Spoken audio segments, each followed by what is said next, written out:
ماشاء اللہ، جزاک اللہ۔ بہت ہی قیمتی بات آپ جناب مولانا نور الہدیٰ صاحب سلفی سے سماعت فرما رہے تھے۔ اب میں اس سلسلے کو آگے بڑھاتے ہوئے آپ کے بیچ میں لانا چاہتا ہوں جناب مولانا دل محمد صاحب سلفی کو، وہ آئیں اور قیمتی باتوں سے ہمیں مستفید کریں۔ السلام علیکم ورحمۃ اللہ وبرکاتہ۔ ان الحمد للہ نحمده ونستعینه ونستغفره ونعوذ باللہ من شرور انفسنا ومن سیئات اعمالنا، من يهده الله فلا مضل له ومن يضلله فلا هادي له، واشهد ان لا اله الا الله واشهد ان محمدا عبده ورسوله۔ يا ايها الذين امنوا اتقوا الله حق تقاته ولا تموتن الا وانتم مسلمون۔ يا ايها الناس اتقوا ربكم الذي خلقكم من نفس واحدة وخلق منها زوجها وبث منهما رجالا كثيرا ونساء، واتقوا الله الذي تساءلون به والارحام ان الله كان عليكم رقيبا۔ يا ايها الذين امنوا اتقوا الله وقولوا قولا سديدا يصلح لكم اعمالكم ويغفر لكم ذنوبكم ومن يطع الله ورسوله فقد فاز فوزا عظيما۔ اما بعد فإن خير الحديث كتاب الله وخير الهدي هدي محمد صلى الله عليه وسلم وشر الأمور محدثاتها وكل محدثة بدعة وكل بدعة ضلالة وكل ضلالة في النار۔ فاعوذ بالله من الشيطان الرجيم، بسم الله الرحمن الرحيم۔ هو الذي أرسل رسوله بالهدى ودين الحق ليظهره على الدين كله ولو كره المشركون۔ معزز و مکرم علماء کرام، بزرگوں، دوستوں، ملت کے نوجوانوں، عزیز بچوں اور میری آواز کو سننے والی اسلامی ماں اور بہنوں، میں نے خطبہ مسنونہ کے بعد سورہ صف کی آیت نمبر 9 کی تلاوت آپ حضرات کے سامنے کی ہے۔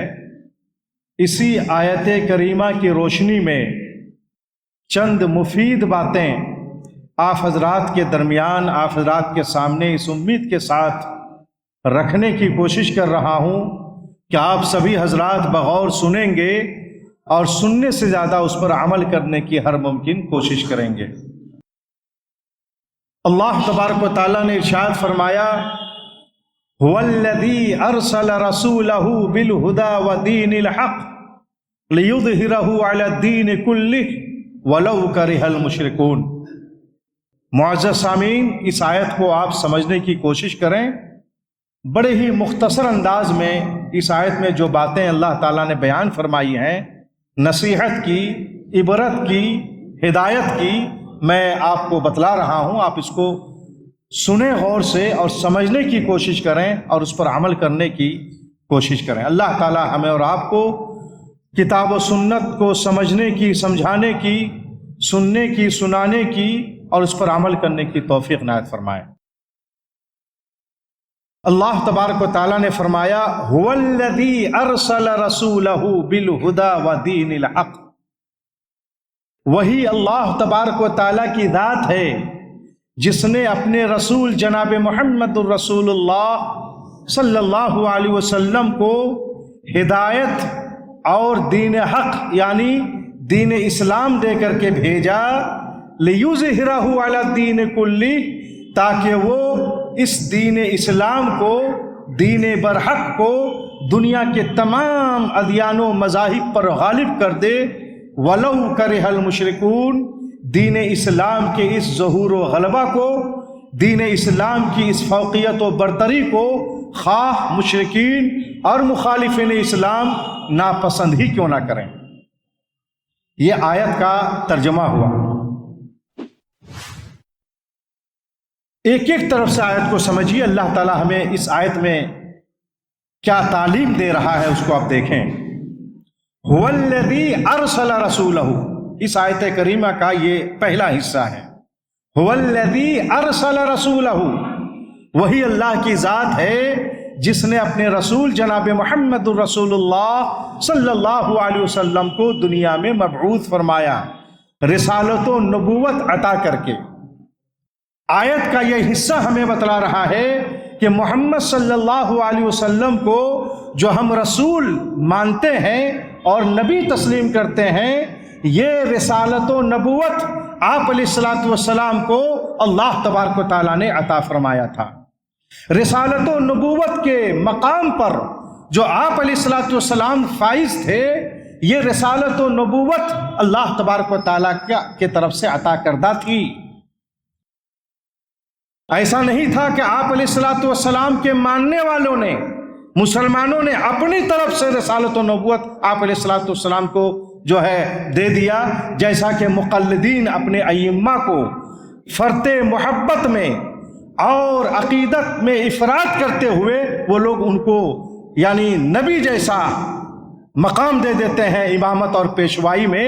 ایسا نہیں ہے، بلکہ نبی علیہ الصلوۃ والسلام کو جو رسالت و نبوت ملی تھی یہ اللہ تبارک و تعالیٰ کی طرف سے عطا کردہ تھی. یا یہ کہ نبی علیہ الصلوۃ والسلام نے اپنی طرف سے خود ساختہ یعنی اپنی طرف سے گڑھ کر کے اپنے آپ کو نبی بنا کر کے لوگوں کے سامنے نعوذ باللہ من ذالک پیش نہیں فرمایا. یعنی آپ علیہ الصلوۃ والسلام کی رسالت و نبوت خود ساختہ نہیں تھی، جیسا کہ قادیانیوں، جیسا کہ غلام محمد قادیانی ہیں، ان سے پہلے مسیلمہ کذاب ہیں، اور ایک قول کے مطابق امام متنبی وغیرہ ہیں. ان لوگوں نے اپنی طرف سے اپنے آپ کو نبی بنا کر کے لوگوں کے سامنے پیش کیا، اور ان لوگوں کا جو یہ دعوی نبوت یہ بالکل مبنی پر کس پر؟ جھوٹ پر مبنی یہ دعویٰ تھا. ایسا نہیں تھا. جناب محمد الرسول اللہ صلی اللہ علیہ وسلم کو نبوت و رسالت کا جو مقام ملا تھا یہ اللہ تبارک و تعالیٰ کی طرف سے تھا. آپ علیہ الصلوۃ والسلام کو رسول النبی اللہ تبارک و تعالیٰ نے بنا کر کے اس دنیا میں بھیجا تھا. والذی ارسل رسولہ، وہی اللہ کی ذات ہے جس نے آپ علیہ الصلوۃ والسلام کو رسول بنا کر کے، نبی بنا کر کے اس دنیا میں مبعوث فرمایا. رسول اور نبی بنا کر کے جو اللہ تعالیٰ نے آپ علیہ الصلوۃ والسلام کو دنیا میں مبعوث فرمایا، کیا دے کر کے؟ اللہ تعالیٰ نے آگے فرمایا بالہدا ودین الحق، ہدایت دے کر کے، سچا دین اور برحق دین دے کر کے اللہ تعالیٰ نے آپ علیہ الصلوۃ والسلام کو رسول بنا کر کے اس دنیا میں بھیجا. میرے بھائیوں، آیت کا یہ دوسرا حصہ ہمیں یہ بتلا رہا ہے کہ یہ جو مذہب اسلام ہے، یہ مذہب اسلام یہ کسی انسان کا بنایا ہوا مذہب نہیں ہے، بلکہ یہ اللہ تبارک و تعالیٰ کا بنایا ہوا مذہب ہے. مذہب اسلام جس کے اندر تمام تر روحانی اور مادی مسائل و مشکلات کا حل موجود ہے، یہ اس مذہب اسلام کا بنانے والا اللہ تبارک و تعالیٰ ہے. یہ کسی انسان کا بنایا ہوا مذہب نہیں ہے. مذہب اسلام کسی محقق کی تحقیق نہیں ہے، کسی ریسرچ کرنے والوں کا ریسرچ نہیں ہے، کسی سائنسداں کی یہ سائنس نہیں ہے، بلکہ یہ اللہ تبارک و تعالیٰ کا بنایا ہوا مذہب اسلام، یہ مذہب ہے، بنایا ہوا دین ہے، جو ایک کامل و مکمل ضابطۂ حیات ہے. ایسا ضابطۂ حیات ہے جس کے اندر دینی مسائل ہوں، اقتصادی مسائل ہوں، سیاسی مسائل ہوں، سماجی مسائل ہوں، دنیا کے تمام مسائل کا حل اس کے اندر موجود ہے. اس لیے کہ یہ مذہب اللہ تبارک و تعالیٰ کا بنایا ہوا مذہب ہے. میرے بھائیوں، یہیں سے ایک بات آپ آسانی سے سمجھ سکتے ہیں کہ جب دین اسلام اللہ تعالیٰ کا بنایا ہوا مذہب ہے تو اس کے مقابلے میں دنیا کا کوئی اور مذہب بہتر ہم انسانوں کے لیے نہیں ہو سکتا ہے. کیوں؟ اس لیے کہ ہم انسانوں کا خالق اللہ ہے. ہمارے جو اعضائے جسمانی ہے، جسمانی جو اعضاء ہیں، ہمارے جو فطری تقاضے ہیں، ان تمام چیزوں کا خالق اللہ تبارک و تعالیٰ ہے. ہماری روحانی تقاضے کیا ہیں، ہماری فطری تقاضے کیا ہیں، تجارت کے معاملے میں کون سا طریقہ تجارت ہمارے لیے مفید ہے، کون سا طریقہ تجارت ہم انسانوں کے لیے مضر ہے۔ اسی طریقے سے کھانے پینے کی چیزوں میں کون سی چیز ہمارے لیے مفید ہے اور کون سی چیز ہمارے لیے نقصان دہ ہے، ان چیزوں کو اللہ تبارک و تعالیٰ سے بہتر کوئی نہیں جان سکتا ہے، اس لیے کہ ہم انسانوں کو اللہ نے پیدا کیا اور کائنات کی تمام چیزوں کا خالق اور مالک اللہ تعالیٰ ہے، اللہ نے پیدا کیا۔ کون سی چیز ہمارے لیے نقصان دہ ہے، کون سی چیز ہمارے لیے فائدہ مند ہے، ہماری فطری تقاضوں کے لیے کون سی چیز بہتر ہے، یہ اللہ سے بہتر کوئی نہیں جان سکتا ہے۔ جب اللہ سے بہتر ہم انسانوں کے نفع و نقصان کو نہیں سمجھ سکتا کوئی بھی، تو اللہ تعالیٰ کا جو بنایا ہوا مذہب اسلام ہے، اس اسلام سے بہتر کوئی اور مذہب، کوئی اور دین ہمارے لیے نہیں ہو سکتا ہے۔ میرے بھائیوں، آپ دین اسلام کا مطالعہ کریں۔ دین اسلام کے جو احکام و مسائل ہیں، ہدایات و تنبیہات ہیں، قوانین و ضوابط ہیں، آپ ان کا گہرائی سے اور ظرف نگاہی سے مطالعہ کریں۔ آپ کو یہ چیز واضح طور پر سمجھ میں آئے گی کہ دین اسلام کا ہر مسئلہ، دین اسلام کا ہر حکم، دین اسلام کا ہر ضابطہ، دین اسلام کا ہر قانون انسانوں کے حق میں ہے اور انسانوں کے فائدے میں۔ دین اسلام نے ان تمام چیزوں کو ناجائز اور حرام قرار دیا ہے جن چیزوں میں ہم انسانوں کے لیے نقصان ہے، خسارہ ہے۔ کھانے پینے کی اشیاء ہوں، عقائد اور افکار و نظریات کے مسائل ہوں، یا کہ فرائض و واجبات کا معاملہ ہو، تمام چیزوں میں دین اسلام نے ان چیزوں کو حرام قرار دیا ہے جو ہم انسانوں کے لیے نقصان دہ ہیں، اور ان چیزوں کو واجب اور ضروری قرار دیا ہے جو ہمارے نفع کے لیے اور ہمارے پرسکون زندگی کے لیے، دینی اور اخروی زندگی کی فلاح و بہبودی کے لیے جو چیزیں ضروری ہیں، ان چیزوں کو مذہب اسلام نے اپنے ماننے والوں کے لیے ضروری قرار دیا ہے۔ شراب، میں مثال دے رہا ہوں، شراب، دنیا کے تمام اطباء، دنیا کے تمام ڈاکٹرز اس کے نقصان دہ ہونے کو پر متفق ہیں۔ سارے اطباء، ڈاکٹرز اس بات پر متفق ہیں کہ شراب اور تمام نشہ آور اشیاء یہ انسانوں کے لیے نقصان دہ ہیں، ضرر رساں ہیں۔ چونکہ یہ شراب اور نشہ آور اشیاء انسانوں کے لیے نقصان دہ ہے، اسی وجہ سے مذہب اسلام نے اس کو حرام قرار دیا ہے اور کہا کہ یہ حرام ہے، پینے والوں کے لیے باضابطہ سزا مرتب کی گئی ہے، اور اس پر بڑی خطرناک وعیدیں کتاب و سنت کے اندر اللہ اور اس کے رسول صلی اللہ علیہ وسلم نے بیان فرمائی ہے۔ کاروبار کے میدان میں آئیے، کاروبار میں جھوٹ بولنا، کسٹمر کو دھوکہ دینا، اور اسی طریقے سے کاروبار میں جو سودی کاروبار ہیں، آپ دیکھیں گے کہ یہ چیزیں کاروبار میں انسانوں کے لیے نقصان دہ ہیں، اقتصادی طور پر یہ نقصان دہ ہیں، تو مذہب اسلام نے ان تمام چیزوں کو حرام قرار دیا ہے۔ میرے محترم بھائیوں، صلہ رحمی، رشتہ داروں کے ساتھ حسن سلوک کرنا، اپنے والدین کے ساتھ حسن سلوک کرنا، اپنی اولاد کے ساتھ حسن سلوک کرنا، اہل و عیال کے ساتھ حسن سلوک کرنا، رشتہ داروں کے ساتھ اچھا برتاؤ کرنا، یہ انسانوں کے لیے چونکہ مفید چیز ہے، نفع بخش چیز ہے، اور اس میں انسانوں کے لیے فائدہ ہے، اس لیے دین اسلام نے، مذہب اسلام نے مسلمانوں کے لیے صلہ رحمی کو واجب اور فرض اور ضروری قرار دیا ہے۔ میں یہ سمجھانا آپ کو چاہ رہا ہوں کہ چونکہ دین اسلام اللہ تبارک و تعالیٰ کا بنایا ہوا مذہب ہے، اس لیے مذہب اسلام سے بہتر ہم انسانوں کے لیے بہتر کوئی اور مذہب نہیں ہو سکتا ہے۔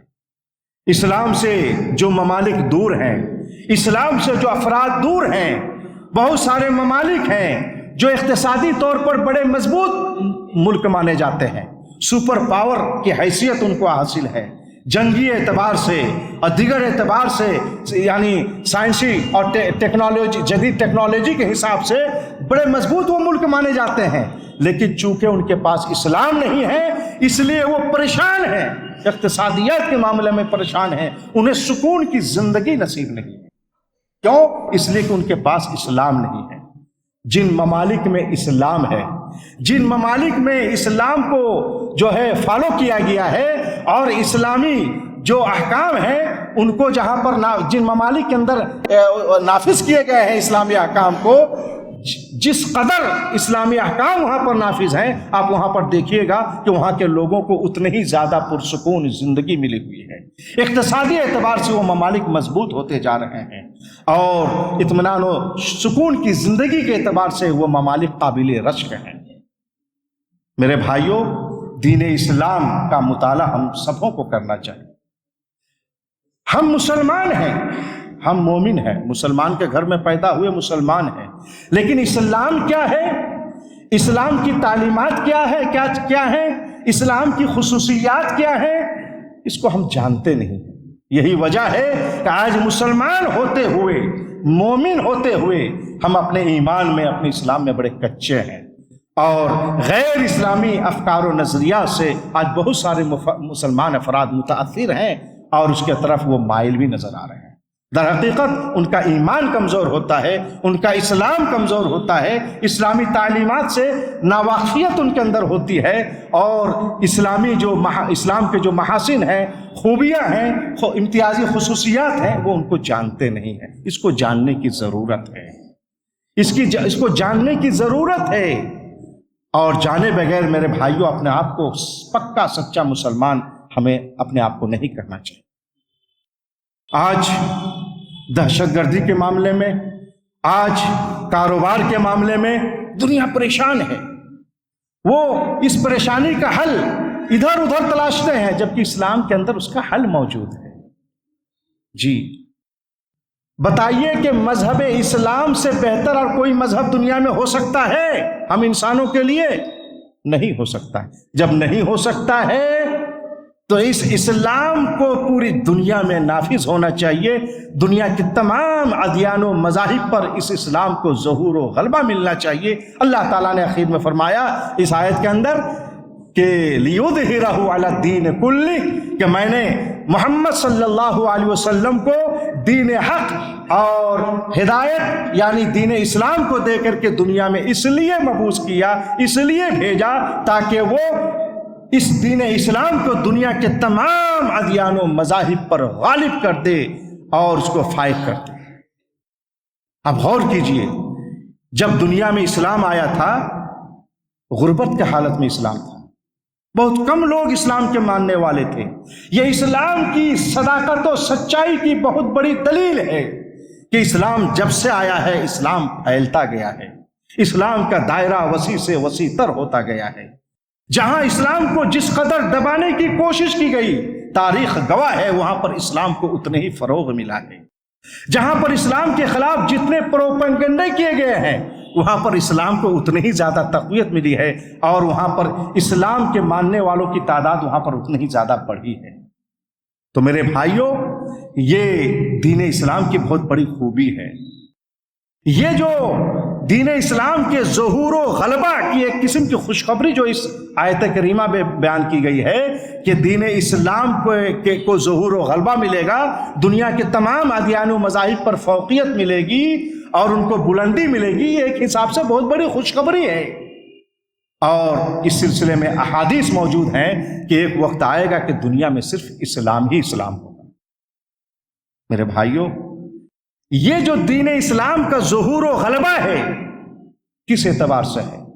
فکری اعتبار سے، روحانیت کے اعتبار سے، انسانوں کو امن و سکون کی زندگی عطا کرنے کے اعتبار سے، انسانوں کی جو اضطرابی کیفیت ہے اس کو ازالہ کرنے کے اعتبار سے، دنیا جو مشاکل و مشکلات کے گھیرے میں ہے ان مشاکل و مشکلات سے آزادی اور نجات دلانے کے اعتبار سے مذہب اسلام دنیا کے تمام مذاہب میں یہ غالب ہے، فائق ہے اور برتر ہے۔